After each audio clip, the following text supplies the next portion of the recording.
23వ కీర్తన 4వ వాక్యం సాక్షి ఎవరైనా చదవగలిగిన వారు చదవండి. గాఢాంధకారపు లోయలో నేను సంచరించినను ఏ అపాయమునకు భయపడను.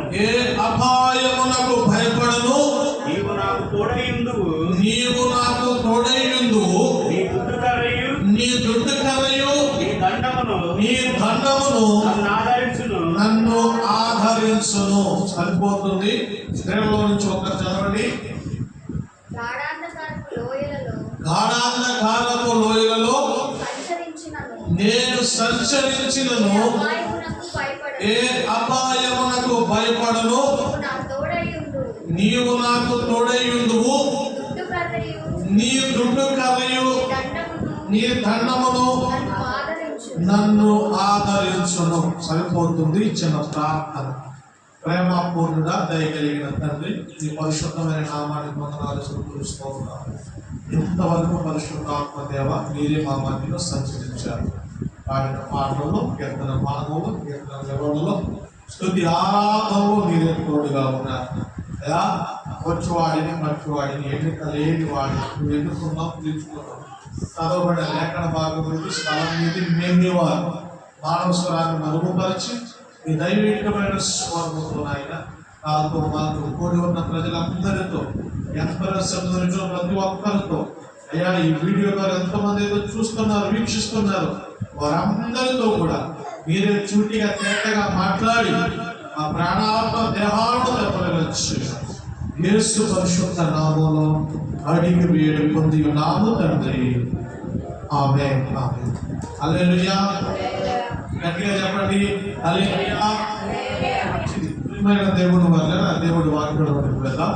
దేవుడు వాక్యంలోకి వెళ్ళే ముందు మీ అందరికి ఒక చిన్న విన్నపాన్ని తెలియజేస్తున్నాను. మీరు అందరూ జాగ్రత్తగా వినండి. ఒక రోజున ఒక లోకల్ ట్రైన్ బయలుదేరి వెళ్తా ఉందంట. లోకల్ ట్రైన్ బయలుదేరి వెళ్తుంటే ఆ లోకల్ ట్రైన్ పట్టాలు తప్పి ట్రైన్ పడిపోయినప్పుడు అందులో చాలా మంది చనిపోయారు. లోకల్ ట్రైన్ అంటే చాలా రోజులు మనకు కంటిన్యూగా ప్రయాణం చేసే ఉద్యోగస్తులు అందరూ ఉంటారు.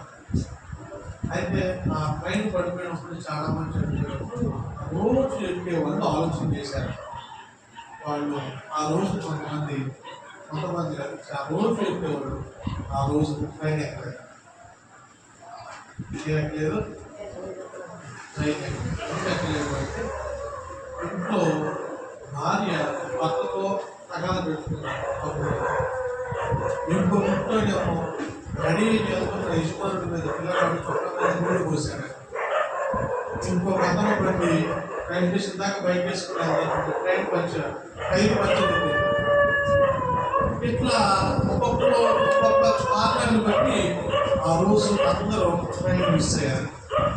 తర్వాత ఆలోచన చేస్తే ఆ ట్రైన్ మిస్ అవుతాయంతో మంచిది. ఎందుకని ఇంట్లో భార్య తగాదు పెట్టుకుందని భార్య మీద ఎగిరాడు. పిల్లోడు చొక్కా మీద నీళ్లు పోసాడని చెప్పి పిల్లోడి మీద తాగలేశాడు. ట్రైన్ పంచర్ అయిపోతే నా పరిస్థితి ఎప్పుడింటే నా రాత ఎప్పుడింటే నాకు ఏదో ఒక అప్షక్తి అని చెప్పి బండి మీద కూడా ఉన్నాడు. కానీ చివరాత్రి ఏం జరిగింది? అవన్నీ ఇప్పుడు నీ జీవితంలో ఎవరు మంది ఇచ్చారు? టైర్ పంచర్ అవడం. అదే టైర్ పంచర్ అవ్వలేదు, ఒక పక్క వేసుకొని వెళ్ళిపోతావు. ఎక్కడ ఉంటావు నువ్వు? ట్రైన్లో. ట్రైన్ పడిపోతే దేవుడు మనకి అనుమతిస్తాడు. ఆ మనందరం కూడా చాలా జాగ్రత్తగా వాటిని విసుకోకూడదు. హల్లెలూయా. హల్లెలూయా.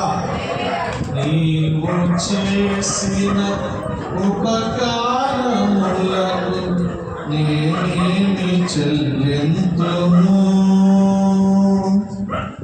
నీవు చేసిన ఉపకారములకు నేనేమి చెల్లింతును?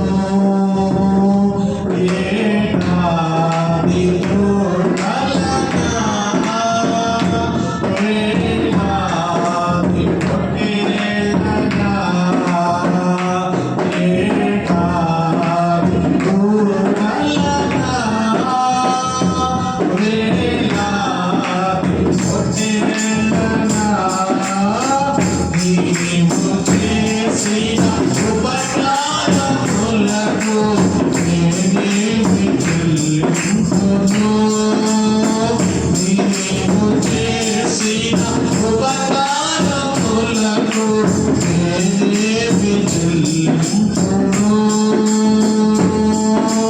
వేలాది నదులంత విస్తారమైనవు నీకిచ్చిన చాలునా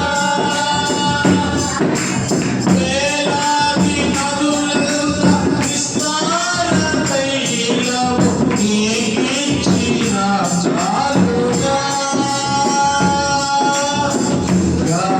గాఢమైన నా జ్యేష్ఠపుత్రుని నీకిచ్చిన చాలునా గాఢమైన నా జ్యేష్ఠపుత్రుని నీకిచ్చిన చాలునా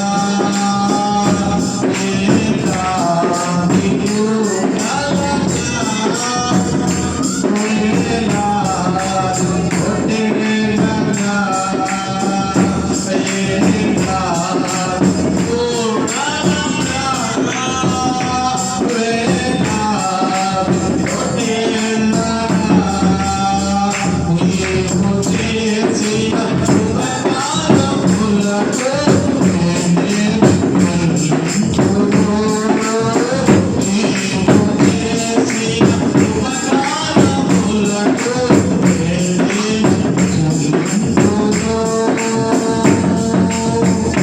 హల్లెలూయా.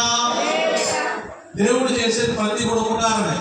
కొన్నిసార్లు నీకు అపకారంగా ఉండొచ్చు, కష్టంగా ఉండొచ్చు, కానీ అవన్నీ ఒక్కోసారి మన జీవితంలో మేలు కొరకే. సరే వాక్యంలోకి వెళ్దాం. ఇక్కడ కీర్తనాకారుడు అంటున్నాడు, ఒకసారి చదవండి నాన్న. గాఢాంధకారపు లోయలో నేను సంచరించును, ఏ అపాయములకు భయపడను, నీవు నాకు తోడయ్యుందువు, నీ దుడ్డు కరయు నీ దండమును నన్ను ఆదరించును. ఓ హల్లెలూయా. నువ్వు ఎక్కడ సంచరిస్తున్నప్పుడు, నీ చేయ చేయలేనప్పటికీ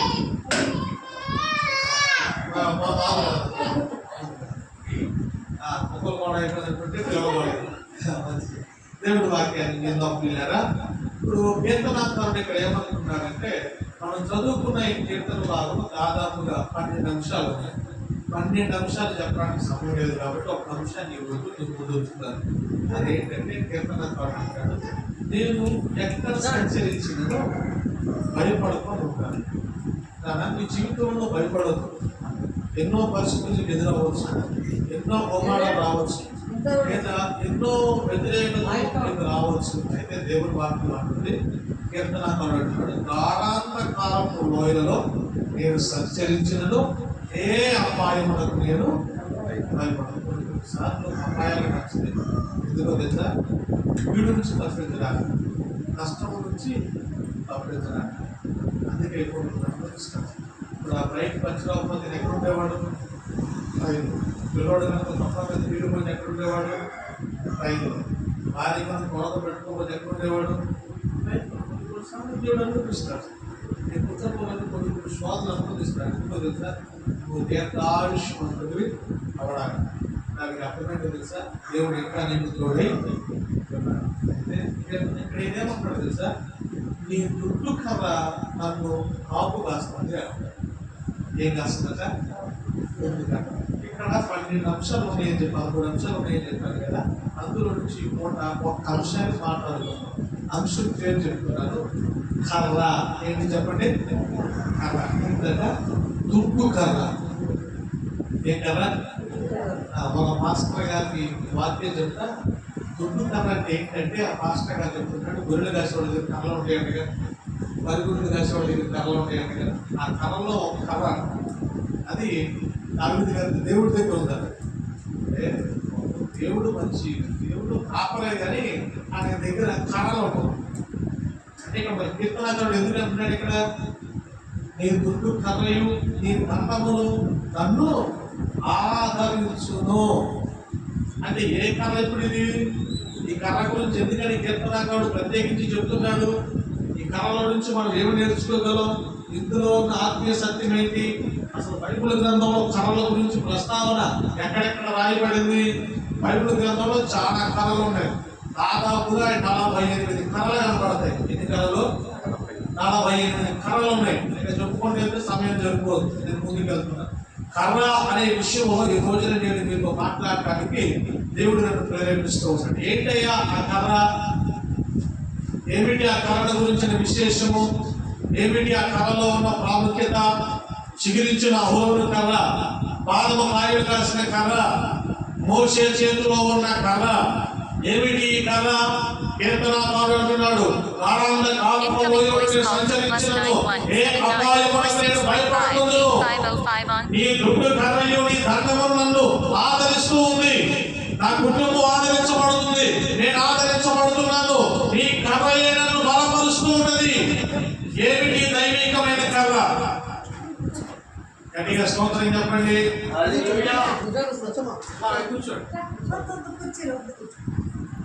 హల్లెలూయా. ఏమిటి కీర్తనకారుడు చెబుతున్న కర్రను గురించిన భాగము? ఇందులో నుంచి మనం క్రైస్తవులుగా, లేదంటే ప్రభువును నమ్మిన వారిగా, దేవుని బిడ్డలుగా ఏ విషయాలు నేర్చుకోదగ్గ విషయాలు ఉన్నాయి? ఆత్మీయ పాఠాలు మనకి ఏమర్థం అవుతున్నాయి? ఏమిటి ఈ దుడ్డు కర్ర? ఇది నీ కుటుంబానికి, నీకు, నీ ఆత్మీయ జీవితానికి ఏ విధంగా ఉపయోగపడుతుంది? నీ ఆత్మీయ జీవితంలో నీ కుటుంబం అభివృద్ధి చెందాలన్నా, ఆస్వాదించబడాలన్నా, ఆత్మీయ జీవితంలో నీవు బాగా దృఢంగా కష్టపడాలి అంటే, అన్ని కృపావరాలు కావాలంటే ఈ దుడ్డు కర్ర దావీదుకి అవసరమైంది. అసలు ఏమిటి ఈ దుడ్డు కర్ర? 23వ కీర్తన మనందరికీ సుపరిచితమే. యెహోవా నా కాపరి, నాకు ఏమీ కలగదు. పచ్చిక చోట్లైన పరుట చేస్తాడు, శాంతి జలము యొద్ద నడిపించుచున్నాడు. అలాగే సేమ్ టైం అపాయం గురించి చెప్తున్నాడు. నాడంతకాలపు లోయలో సంచరించడంలో ఏ అపాయములకు నేను భయపడను. నీ దుడ్డు కర్ర, నీ దండము నన్ను. అయితే అందులో నుంచి ఒక్క అంశము ఏంటయ్యారంటే దుడ్డు కర్ర. ఏంటి చెప్పండి? దుడ్డు కర్ర. ఏమిటి దుడ్డు కర్రలో ఉన్న ప్రాముఖ్యత? ఒక రోజు దేవాది దేవుడు మోషేని పిలిచాడు. ఆ పొదల నుంచి మోషేతో మాట్లాడాడు. మాట్లాడిన తర్వాత ప్రజలందరినీ విడిపించడానికి, ప్రజలందరినీ విమోచించడానికి, ప్రజలందరికీ నా రక్షణ సువార్తమానము ప్రకటించడానికి మోషే, నేను ఎన్నుకున్న వాడిని నీవే అని చెప్పాడు. అప్పుడు మోషే అంటాడు, నేను కాదేమో, వేరే ఎవరైనా ఉన్నారేమో, వాళ్ళను చూసుకో అంటాడు. కాదు కాదు, నేను ఏర్పాటు చేసుకున్నది నిన్నే, నేను పిలుచుకున్నది నిన్నే, నేను కోరుకున్నది నిన్నే. మోషే నువ్వు లోబడాలి నాకు అంతే అన్నాడు దేవుడు. కొన్నిసార్లు మనం దేవుడికి లోబడమంటగా, కొన్నిసార్లు గతింపుకు లోబడమంటగా, కుటుంబాల్లో నష్టాలు వస్తున్నా, చదువులు వస్తున్నా, అపాయాలు కూడా మనం ప్రయాణం చేస్తున్నా దేవుడికి లోబడమంటగా. అయితే దేవుడు వాటి మన మీరు లోబడాలి. హల్లెలూయా, హల్లెలూయా. దేవుడు కోరుకుంటున్నాడు. ప్రియ దేవుడి సంగమా, దేవుడు కోరుకున్న జనాంగమా, దేవుడి చేత ప్రేమించబడిన జనాంగమా, దేవుడు చెప్పే విషయం ఏంటో తెలుసా? కీర్తనాకారుడు అంటున్నాడు, నేను గాఢాంధకారపు లోయలో సంచరించును, ఏ అపాయమునకు భయపడను. నీ దుడ్డు కర్ర నన్ను ఆదరిస్తుంది. 13 అంశాలు ఉన్నాయి. ఒక అంశాన్ని చెప్తాను. పూట దుడ్డు కర్ర ఏంటి చెప్పండి? ఏమిటి దుడ్డు కర్ర? ఎందుకు ఈ దుడ్డు కర్ర ఉన్న ప్రాముఖ్యత ఏంటి? ఇది ఏ కర్ర? ఇది ఎక్కడెక్కడ ఉంది బైబిల్లో? కొన్ని విషయాలు, ఒక 4 పాయింట్లు చెప్తాను, జాగ్రత్తగా వినండి. గట్టిగా స్తోత్రం చెప్పండి. మొట్టమొదటిగా పాయింట్ కాదు, క్రాస్ రిఫరెన్స్ చెప్తాను. నిర్గమకాండం 4వ అధ్యాయం 20వ వాక్యం త్వరగా. Next is chapter 4 versus 20. నిర్గమకాండము 4వ అధ్యాయము 20వ వచనం చదువులారా. మోషే తన భార్యను తన కుమారులను తీసుకుని గాడిద మీద ఎక్కించుకొని ఐగుప్తుకు తిరిగి వెళ్ళెను. మోషే దేవుడి కర్రను మాట్లాడాలని చేసుకొని దేవుడి కర్రను చేత పట్టుకొని పోయాను. గట్టిగా స్తోత్రం చెప్పు, గట్టిగా చెప్పండి. కీర్తనకారుడు ఏమంటున్నాడు? నేను గాఢాంధకారపు లోయలో సంచరించును, అపాయమునకు భయపడను. నీ దుడ్డు కర్ర నన్ను ఆదరిస్తుంది, నీవు నాకు తోడై ఉంటావు అన్నాడు. ఇక్కడ మోషే ఏమంటున్నాడు? దేవుడి కర్ర చేతితో పట్టుకుని, పిల్లల్ని తీసుకొని, భార్యను తీసుకొని గాడిదెక్కి ఎక్కడి నుంచి బయలుదేరాడు? మిద్యాను దేశం నుంచి ఐగుప్తుకు బయలుదేరి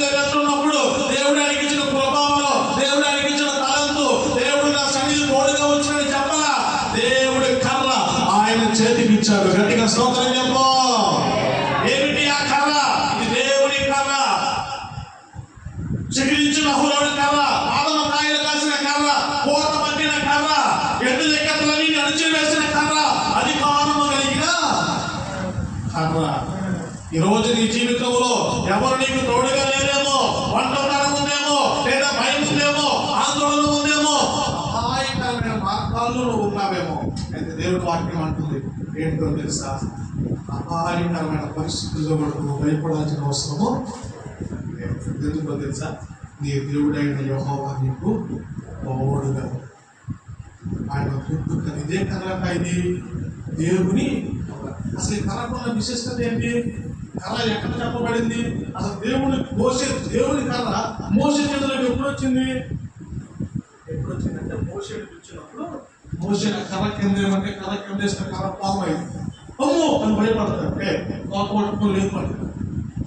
ఎమ్మంటే మళ్ళీ కర్ర అయిపోవాలి. ఇది తీసుకుని ఐగుప్తులోకి వెళ్ళాము. అక్కడికి వెళ్తే అక్కడ ఎన్ఏ ఎంబ్రే, ఎవరు చెప్పండి? ఎన్ఏ ఎంబ్రే ఇద్దరు మాంత్రికులు ఉంటారు. మోషే చేసిన అద్భుతాలు వాళ్ళు చేశారు. వాళ్ళు కూడా కర్రను పాన్ చేశారు. మోషే భయపడ్డాడు. భయపడద్దు, ఇది అపాయమే కాదు. ఆ 2 సర్పాలు నిన్నేం చేయలేవు, నువ్వు కూడా కర్రని కింద అన్నాడు. ఈ కర్రని కింద కాలే, ఇది కూడా ఒక సర్పమైంది. ఆ 2 సర్పాలు వచ్చింది, ఇది ఒక సర్పం నిలబడింది. ఆ ఎన్ఏ ఎంబ్రే ఇద్దరు కర్రలు, ఒక్క కర్ర పామైన మోషే కర్ర 2 సర్పాలు మింగి వేసింది. గట్టిగా స్తోత్రం చెప్పు. నిన్ను మింగేది చూసే శత్రువులు ఎంతమంది ఉన్నా, లేదా అవమానాలు నిన్ను చుట్టుముట్టినా, ఆర్థిక ఇబ్బంది నిన్ను లోతుకు నెట్టినా, దేవుని వాక్యం అంటుంది కాలాంధకారపు లోయలో ఆయన దుడ్డు కర్ర నిన్ను ఆదరిస్తుంది. గట్టిగా స్తోత్రం చెప్పండి. హల్లెలూయా. ఏ కర్రట ఇది? దేవుని కర్ర. దేవుని కర్ర ఎట్లా అయింది? మోషే పుట్టక తల్లికి మోషే వాళ్ళ నాన్న పేరు అమ్రాను, వాళ్ళ అమ్మ పేరు ఎక్కే పేరు. వీళ్ళిద్దరూ భార్య భర్తలుగా ఉంటున్నప్పుడు మోషే పుట్టాడు. మోషే పుట్టిన తర్వాత 3 సంవత్సరాల పిల్లలను చంపేయండి అన్నాడు హేరోదు. మోషే అసలు లేదు. ఈ మంత్రసాన్ని వెళ్ళండి, మొట్టమొదటి తీసుకాలలో పడేయండి, 4 పిల్లలు పక్కన ఇవ్వండి అది పౌరంగా చెప్పాడు. అతని పేరు రామ్సెస్. ఎమ్మంటే మోషే 3 నెలలు దాచిపెట్టాడు. ఎక్కడ? కీడు పూసిన తమ్ము పెట్టిలో, కీడు పూసిన తమ్ము పెట్టిలో దాచిపెట్టి ఇక దాచలేక రైలు పత్తి దేవుడికి లేకపోతే లేదు అంటే వెళ్ళిపోయింది. మిరియాము దూరం నుంచి చూసింది. రైలు కొట్టుకు వెళ్ళిపోతుంటే క్లియోపాత్ర స్నానం చేస్తుంది. పరువాళ్ళ చెల్లి క్లియోపాత్ర ఎమ్మటి తీసుకొని నీటిలో నుంచి తీయబడ్డారు. నీటిలో నుంచి నాకు దొరికావు, నువ్వు హెబ్రీడివి, నువ్వు దాసుడు కనుక ఇక మీదటి నీ పేరు మోచెస్.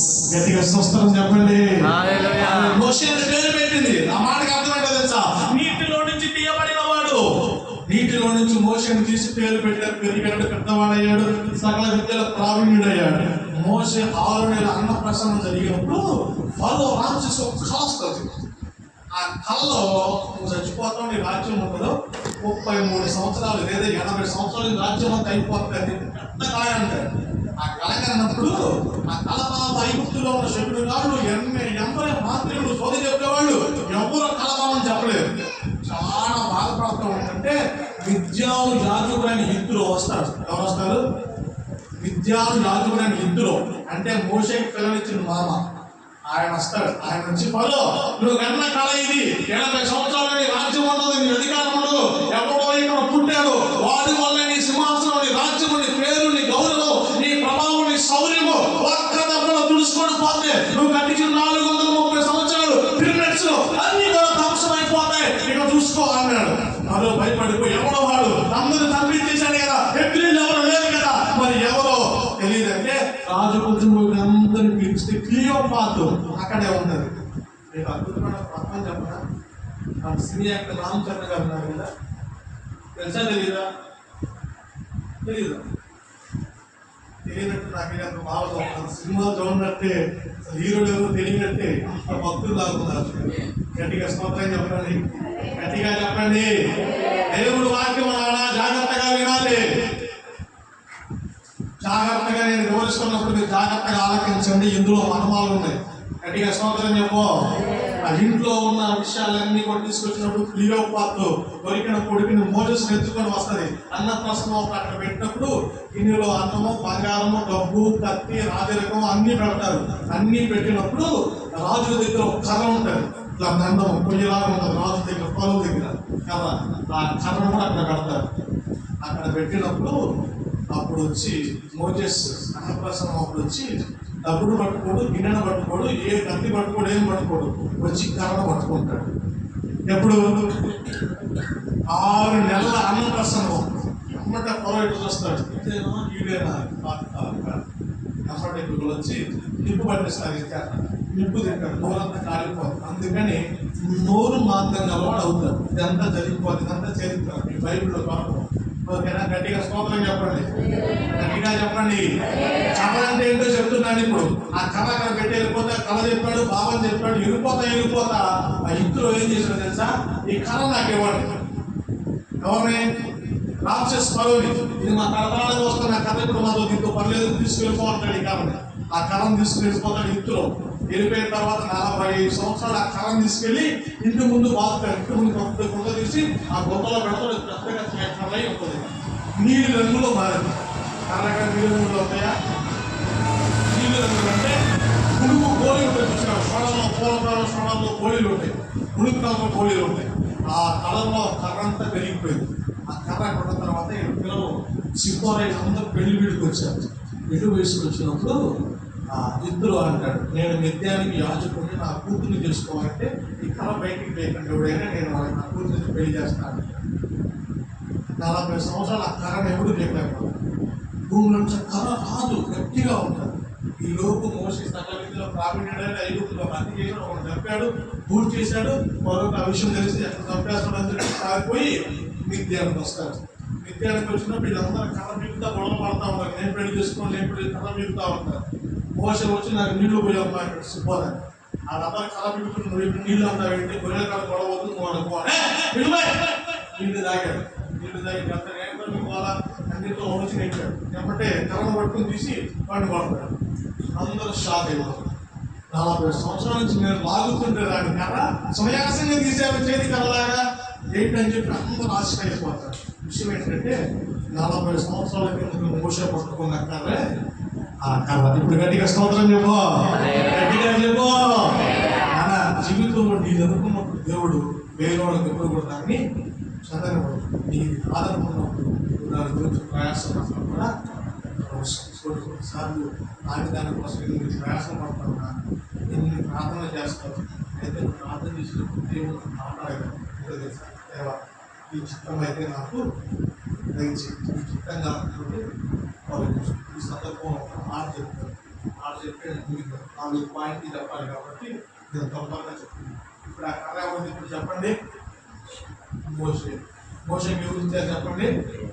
దేవుడు ఇచ్చాడు. నీ చేతిలో ఏమున్నది మోషే అంటాడు. ఎక్కడ ఆ తర్వాత వచ్చిన ఫ్రెండ్స్ చదువుకుంటుంది, సమయం చదువుకుంటుంది, ముందుకు వెళ్తాడు. అసలు ఈ కథ ఎక్కడ ఉంటుంది, అసలు ఎక్కడ ఉంది పాస్టర్ గారు ఈ కథ అంటే, ఇప్పుడు రండి నేను ఒక పాయింట్ చూపిస్తున్నాను. న్యాయాధిపతుల గ్రంథము 6వ అధ్యాయము 21వ వచనం. Rejoice chapter 6 verses 21. న్యాయాధిపతుల గ్రంథము అధ్యాయము 6 వచన భాగం 21. కళ గురించి చెప్తున్నాం.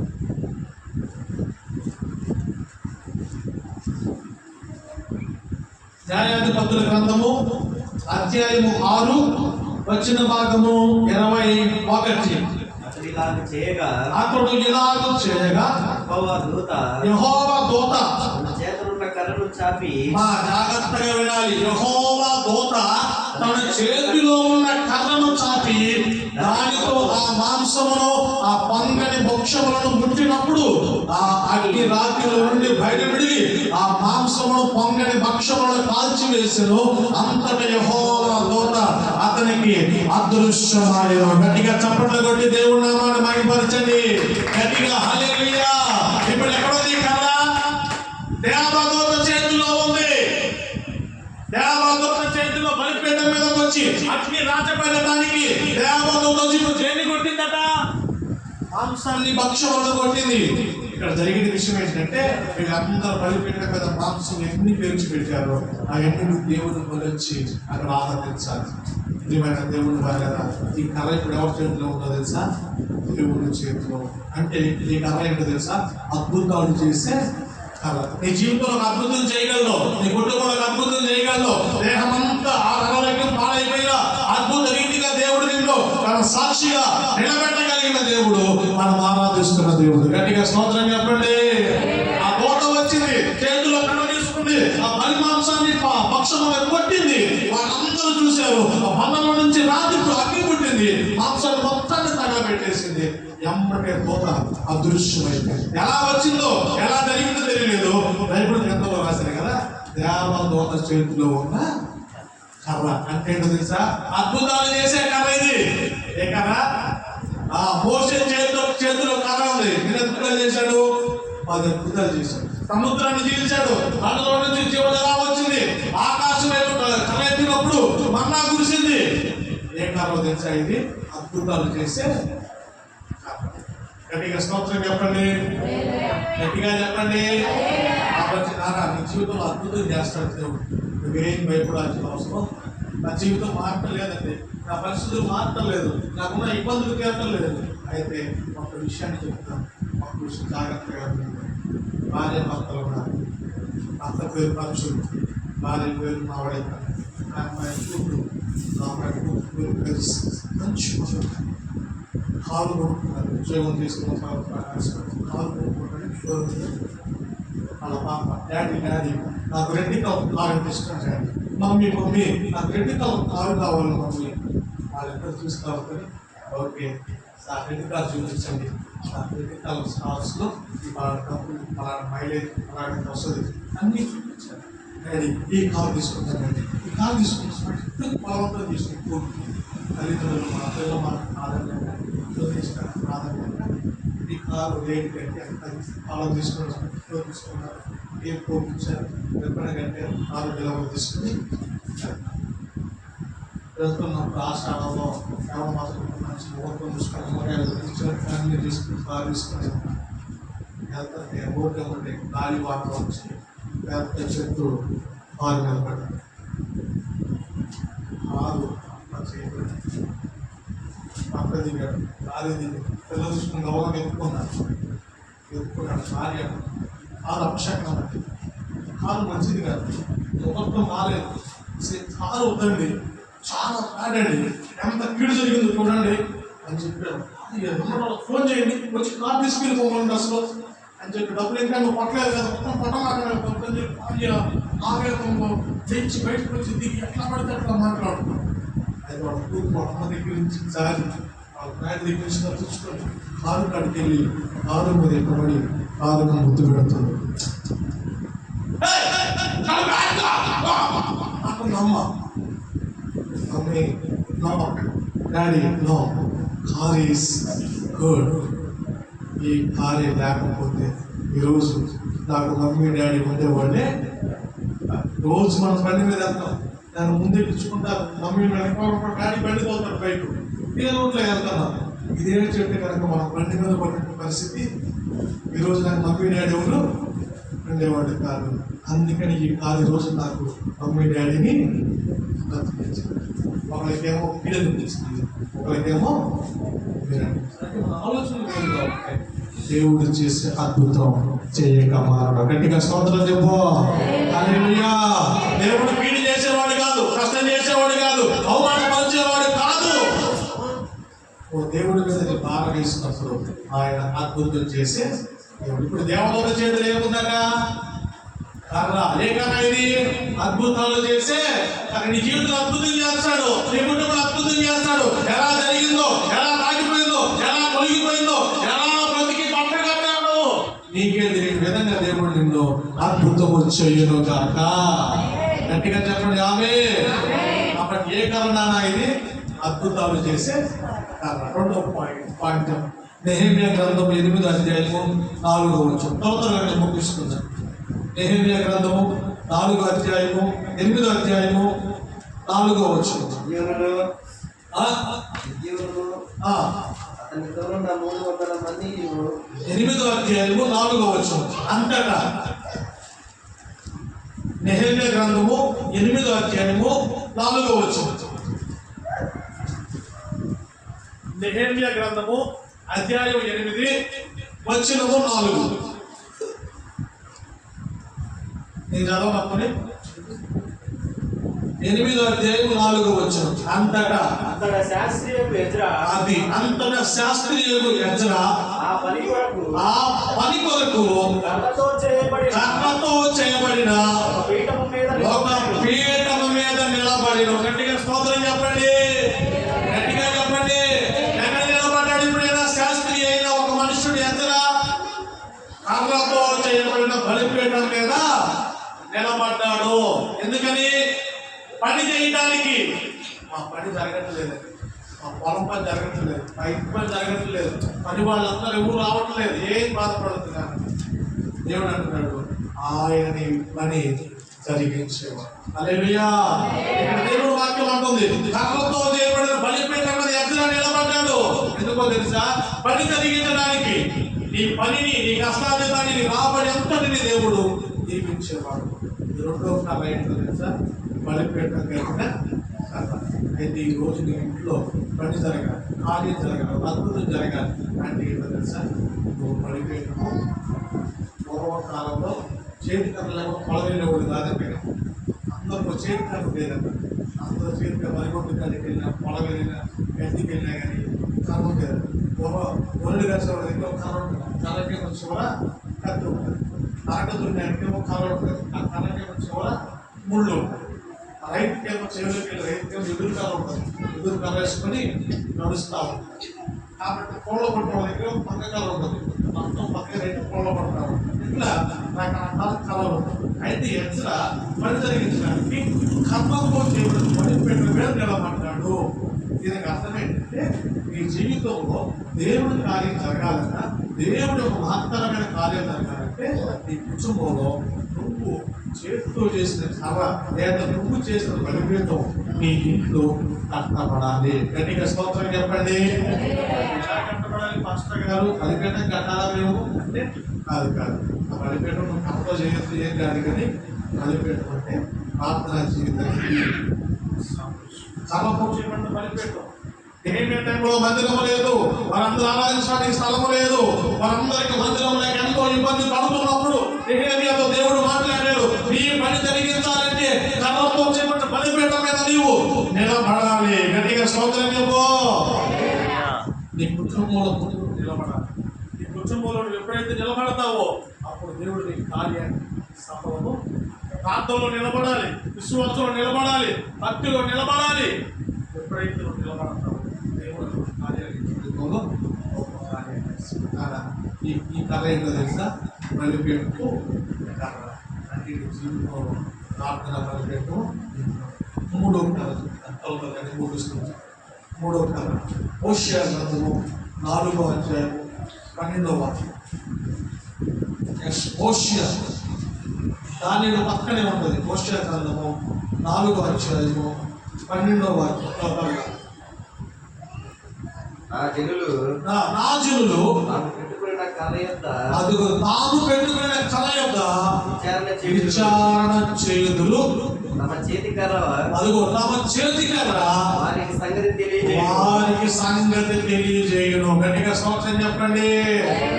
ఈ చేతి కర్ర దగ్గర విచారణ చేయాలి. ఈ కర్ర పట్టుకొని దేవుడి మందిరంలో కనపడాలి. దేవుడి కర్ర మీకు సూచన చెప్పిందట. వారికి సంగతులంతా తెలియజేసే కర్ర అంటే ఏంటో తెలుసా? విచారము చేసే ప్రాణాన్ని. విచారణ ఎక్కడ విచారణ చేయాలి? దేవుడి మందిరంలో విచారణ. శ్రీమైన దేవుడి ద్వారా ఒక్కసారి ఆలోచించండి. హోషేయ ప్రవక్తతో దేవుడు మాట్లాడుతున్నారు. వీళ్ళందరూ కర్ర దగ్గర వచ్చి విచారణ చేస్తున్నారు. వారు మాదిరి కర్ర వారికి సంగతిని తెలియజేస్తారు. అక్కడ ఫుల్ స్టాప్, వేరే కోర్సు అవసరం లేదు. కానీ ఈ కర్ర తెలుసా? విచారణ చేస్తే బైబిల్లో వాక్యాన్ని చెప్పమంటారా? యాకోబు చేతి కర్రతో బయలుదేరినాడు. గొప్ప ఆస్తిమంతులుగా తిరిగి తండ్రి ఇంటికి వచ్చాడు. కాబట్టి చేతి కర్ర మనకి విచారణ లేదా మార్గాన్ని లేదా శుభ్రం చేయడానికి నీకు అపాయింట్మెంట్ విషయంలో ఏది రాకుండా అడ్డుకునేది కూడా ఇప్పుడు దాంట్లో ముప్పైగా పడింది. దేంతో చదువుతాం? కర్ర తీసుకుంటే భయపడి కర్ర అధికారానికి సూచన. కర్ర నీకు యోచన చేసే కర్రలు వాటి లేదు కానీ పూర్వకాలం అయితే కర్ర కూడా కర్ర వాడేవాడు. రికార్డింగ్ ఉండేది. రికార్డింగ్ వేసినప్పుడు వాటికి కర్రలతోనే ఇల్లు అలమర్చేవాళ్ళు. కాబట్టి దేవుడు అంటున్నారు, ఇది విచారణ చేస్తే ఈ కర్రతోనే మోసే పంట దగ్గరికి వెళ్ళి మాట్లాడుతుంటే ఈ కర్ర పట్టితే నీళ్ళన్నీ కూడా చేతిలో ఉన్న నీళ్లు బదులుగా మీ జీవితంలో ఒకటి చేయని అనుకోవాలి. ఇవన్నీ జీవితంలో కష్టపడి ప్రయాణం చేస్తున్నారు. ఒకసారి విచారణ చేయడం దేవుడి దగ్గర పడినప్పుడు ఈ జీవితానికి దేవుడు మంచి మార్గాన్ని దేవుడు ఏర్పాటు చేస్తారు. కాబట్టి ఫస్ట్ కర్ర ఏంటిది? దేవుని కర్ర. రెండో కర్ర ఏంటిది? అద్భుతాలు చేసే కర్ర. మూడో కర్ర ఏంటిది? బలిపీఠము కర్ర అంటే ప్రార్థన జీవితం. నాలుగో కర్ర ఏంటిది? నాలుగో కర్ర చెప్పినట్టు ముగించేస్తాను. చూడండి, మీకా గ్రంథం 5వ అధ్యాయం 1వ వచనం అయిపోయింది. ప్రసంగం మీకా గ్రంథం 5వ అధ్యాయము 1వ వచనం.